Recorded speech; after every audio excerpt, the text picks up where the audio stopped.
Real estate पे जाने से पहले, क्योंकि जो एक आदमी किसी भी शहर में मूव करना चाहता है वो ये देखना चाहता है मूलभूत सुविधाएं कैसी हैं।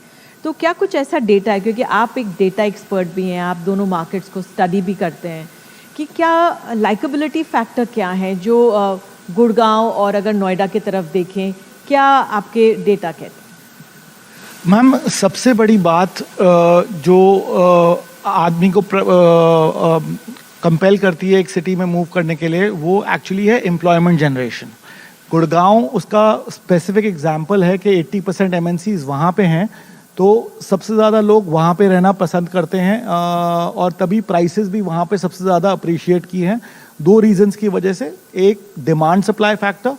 सो अगर आप गुड़गांव को देखते हैं तो गुड़गांव में टोटल पिछले 10-15 सालों में सिर्फ 1,60,000 यूनिट आए हैं। पर अगर आप नोएडा को देखते हैं तो नोएडा के पास ग्रेटर नोएडा भी लगता है और गाजियाबाद भी लगता है। अगर आप इन तीनों एरिया को मिला लें, क्योंकि बिल्कुल ही एक साथ हैं, तो 5 लाख यूनिट के करीब आए हैं।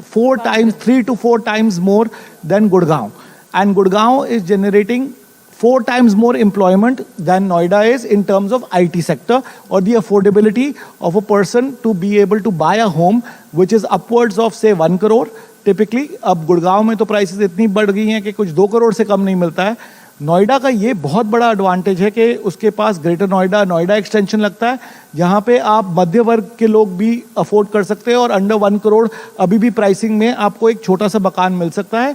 बट गुड़गांव तो अब थोड़ा अनअफोर्डेबल हो गया है और डिमांड सप्लाई मिसमैच बहुत ज़्यादा हो गया है।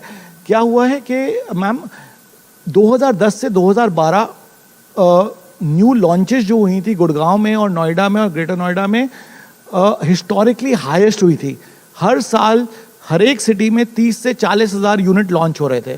ये 14 के बाद गिर के 5,000 यूनिट के आसपास 15 से लेके 20 तक सिर्फ 5,000 यूनिट ही लॉन्च हो रहे थे गुड़गांव में भी और नोएडा में। ये कमी क्यों आई थी? ये कमी इसलिए आई थी मैम, 3 महत्वपूर्ण कारण थे इसके। सबसे ज़्यादा महत्वपूर्ण कारण ये था कि डेवलपर्स यहाँ पे ओवर सेल कर चुके थे और ओवर सेल के बाद वो ओवर डिलीवर नहीं कर पा रहे थे, तो डिलीवरी की वजह से प्रोजेक्ट्स बहुत ज़्यादा स्टॉल्ड हो गए। तो इन्वेस्टर्स और एंड यूजर्स का कॉन्फिडेंस बिल्कुल ख़त्म हो गया। और दूसरा कारण ये है कि इन्वेस्टर्स बिल्कुल मार्केट से चले गए क्योंकि डिलीवरी नहीं हो रही थी और एंड यूजर्स भी डर के ले रहे थे क्योंकि आधे से ज़्यादा प्रोजेक्ट्स कंप्लीट नहीं हो रहे थे। तो प्राइसिंग बहुत अफोर्डेबल थी बट डिलीवरी नहीं थी और रेप्यूटेड डेवलपर्स नहीं थे। पहले जो सो कॉल्ड रेप्यूटेड डेवलपर्स थे वो आधे तो बैंकक्रप्ट हो गए और स्पेशली नोएडा और ग्रेटर नोएडा में जैसे अमरपाली ले ले, जेपी ले ले, यूनिटेक ले ले, तो वो ज़्यादा प्रॉब्लम वहाँ पे आई है और ज़्यादा स्टॉल्ड यूनिट्स वहाँ पे थे। तो that is the main reason why supply कम हो गई।